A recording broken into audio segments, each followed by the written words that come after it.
आज नवीन, जो एक मैकेनिक था, अपनी बहन निशा को बाइक पर उसको कॉलेज छोड़ने गया। रास्ते में निशा के दोस्त निशा को घूरे जा रहे थे। निशा को ये देखकर बहुत कोफ्त हो रही थी। भाईजान, बस बस यहीं छोड़ दीजिए। पर बेटा, तेरा कॉलेज तो थोड़ा दूर है ना? हाँ, पर आप मुझे यहीं छोड़ दे। पर क्यों? भाईजान, मैंने कहा ना, आप मुझे यहीं छोड़ दे। मैं घर लौटकर बताती हूँ। नवीन ने निशा को वहीं छोड़ दिया और वो अपने काम पर निकल गया।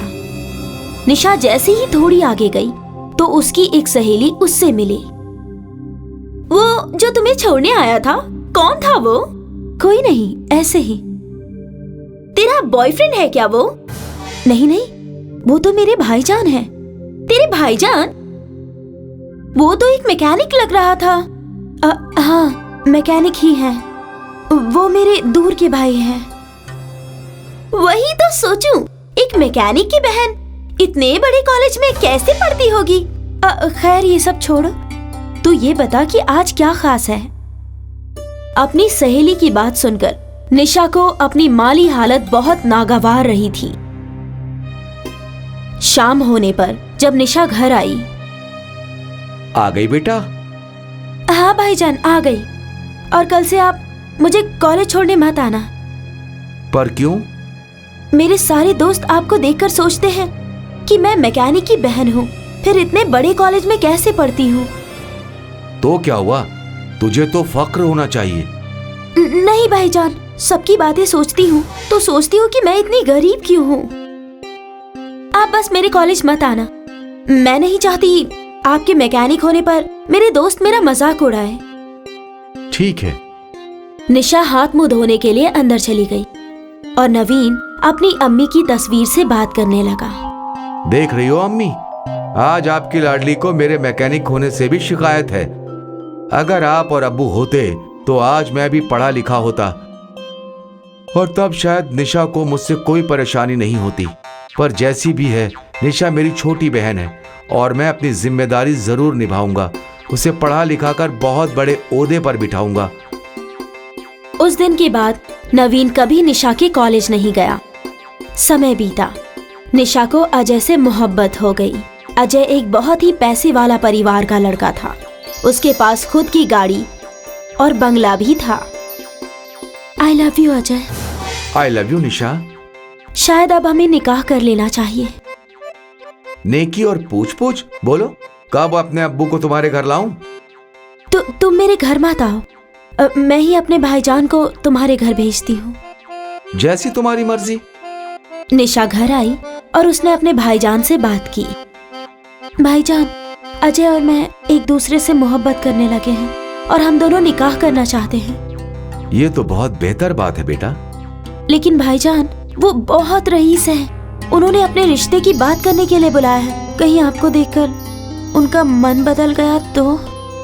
ऐसा कुछ नहीं होता है बेटा, तू फिक्र मत कर। मैं कुछ भी करके तेरा रिश्ता तय करके ही आऊंगा। भाईजान प्लीज, अच्छे कपड़े पहनकर जाना। तू खुद ही अपने पसंद के लिबास निकाल दे, मैं वही पहनकर चला जाऊंगा। अगले दिन निशा ने अपने भाईजान को अच्छे कपड़े पहनाए और वो अजय के वालिद कृष्णा जी से मिलने उनके बंगले पर गए।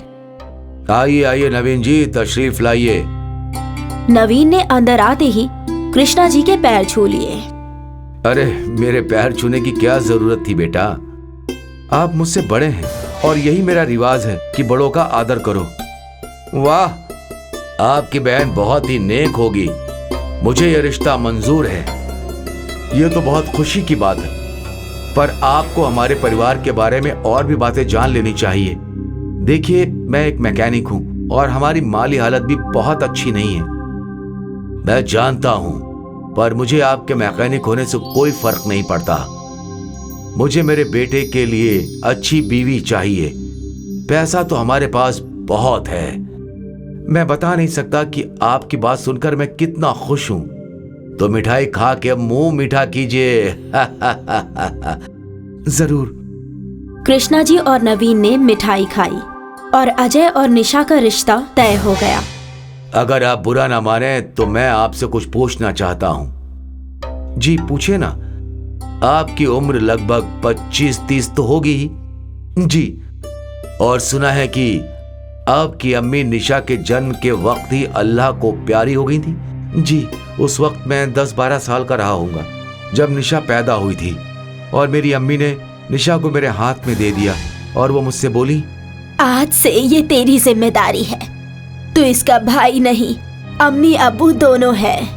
और बस तब से जो काम मिला वो करके मैं दोनों का पेट पाल रहा हूँ। पर मैंने निशा को किसी चीज की कमी नहीं होने दी। उसे अच्छे स्कूल में दाखिला करवाया, अच्छे कॉलेज में दाखिला करवाया। चाहे मैं जैसे भी रहूं, लेकिन निशा को मैंने सब कुछ अच्छा ही दिया है। ये सब सुनकर बेटा तुम्हारे लिए मेरे मन में इज्जत और बढ़ गई है। बस अब जल्द से जल्द निशा और अजय का निकाह करना है। निशा और अजय का धूमधाम से निकाह हुआ। नवीन ने अपनी जिम्मेदारी बखूबी निभाई। निकाह के 2 साल बाद निशा हामिला थी। पूरा परिवार खुश था। ये बात अपने भाईजान को भी बता दो। नहीं नहीं, उन्हें मत बताओ, वो यहाँ भागे चले आएंगे। और तुम्हें तो पता है ना, वो एक मैकेनिक है और हम इतने अमीर, अच्छा नहीं लगता। निशा की ये बात कृष्णा जी ने सुन ली। वाह बेटा वाह, खूब इज्जत दी है तुमने अपने भाईजान को। आज तुम इस अमीर खानदान की बहू बन गई हो, पर तुम्हें इस खानदान की बहू बनाने का सब कुछ उस गरीब भाई ने ही किया है। तुम जब पैदा हुई थी उस वक्त उस 10 साल के भाई ने जिम्मेदारी उठाई।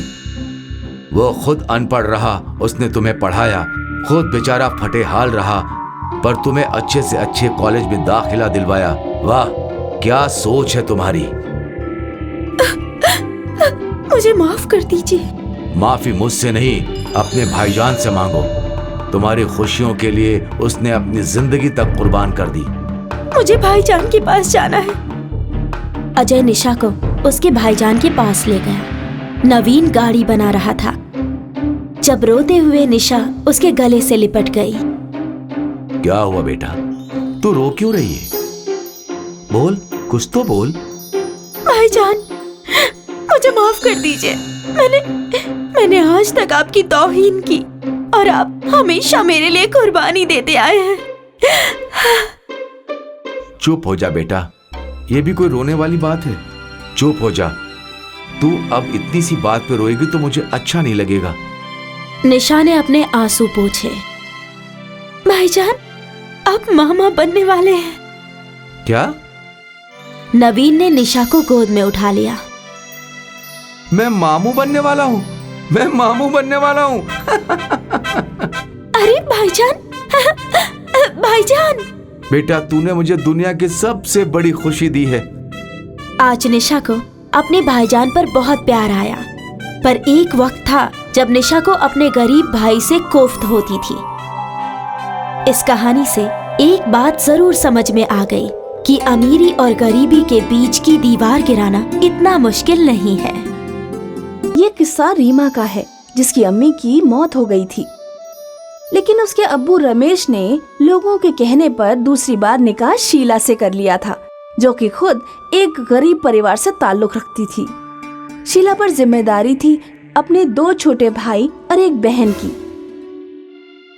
निकाह के बाद, देखो, मैंने तुमसे निकाह सिर्फ अपनी बेटी रीमा और बेटे सोनू के वास्ते की है। मेरे पास खाने पीने की कोई किल्लत नहीं, घर भी है। तुम्हें सिर्फ इन बच्चों को अम्मी का प्यार देना है और इन दोनों को किसी लायक बनाना है। मुझे मालूम है, लेकिन मेरी सिर्फ इतनी सी शर्त है कि मैं कभी भी अपने भाई बहन के लिए कुछ करूं तो आप मुझे टोकेंगे नहीं, क्योंकि मेरे अम्मी अब्बू गरीब हैं। चलो, ये भी ठीक है, लेकिन मेरे बच्चों को कोई दिक्कत नहीं होनी चाहिए। उन लोगों के बाद जो वक्त मिलेगा वो तुम अपने भाई बहनों को दे देना। कुछ दिनों बाद शीला को एक बेटा पैदा होता है। शुरुआत के कुछ दिनों तक तो शीला ठीक रहती है, लेकिन फिर वो एक रोज रमेश के जाने के बाद उसकी बेगम की वो अलमारी खोलती है जिसे उसने शीला को छूने तक से मना कर रखा था। तभी वहाँ उसका बड़ा बेटा सोनू आ जाता है। ये क्या है? आप मेरी अम्मी की अलमारी खोलकर क्यों देख रही हैं? अब्बू ने मना किया ना आपको इसे छूने से? शीला को सौतेले बेटे सोनू पर बहुत गुस्सा आता है, लेकिन वो सोच लेती है कि इस वक्त उसे गुस्से से नहीं बल्कि सोच समझकर काम करना पड़ेगा। अरे बेटा, मैं तो देख रही थी कि तुम्हारे अब्बू के कोई धोने वाले कपड़े तो नहीं हैं। मैं मशीन में चला दूं। वो क्या है ना कि अब्बू को रोज जाना होता है कि नहीं? तो कपड़े तो धुले होने ही चाहिए ना। सोनू को भी नई अम्मी की बात ठीक लगती है, इसीलिए वो वहाँ से चला जाता है। लेकिन एक बार जब घर पर कोई नहीं था तो शीला पूरी अलमारी खोलकर देखना शुरू करती है। अरे, ये इतना बड़ा संदूक किस चीज का है? जैसे ही वो संदूक खोलती है, उसमें भर कर गहने रखे होते हैं। शीला का मन उन गहनों को देखकर लालच से भर जाता है। या अल्लाह, इतने सारे गहने! मैं तो सारे गहने रख लूंगी, लेकिन कैसे?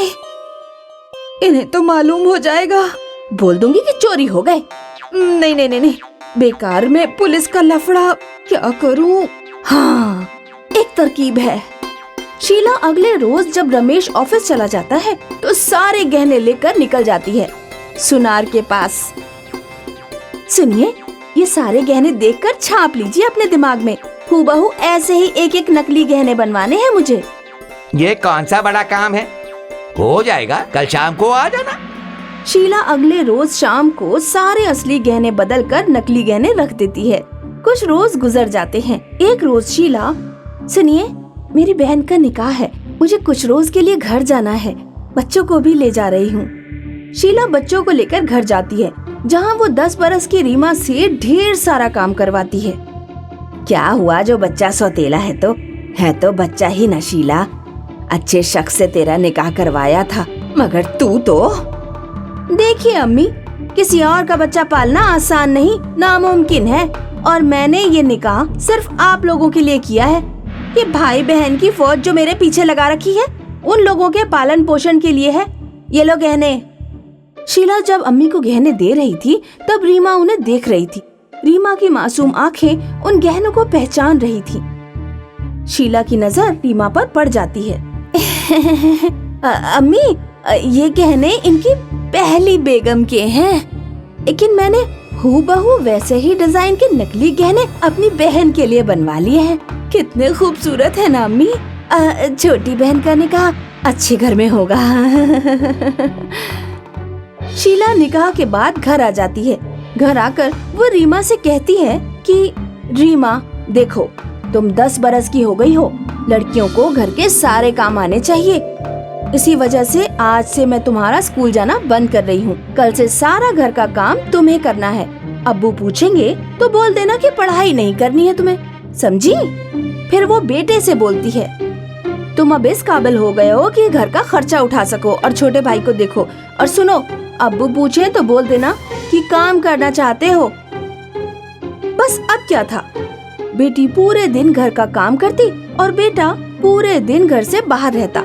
पूरे घर में शीला और उसके बेटे का राज चलता था। अरे रीमा, छोटे भाई को दूध दे दे, कब से मासूम भूखा बैठा है। दे दिया था अम्मी। तो क्या पागल हो गया जो रोए जा रहा है? अब तो ज्यादा होशियारी कर रही है रीमा। मेरे बेटे का खाने पीने का कोई ख्याल नहीं रखती है। अम्मी, अब हम सब बड़े हो गए हैं, क्या वो हर वक्त छोटे बच्चों जैसे रोते रहता है? उसको बोलिए नौकरी करे। सोनू भी तो आखिर नौकरी करता है ना? हाँ हाँ करता है, मगर वो पढ़ता भी तो नहीं था ना।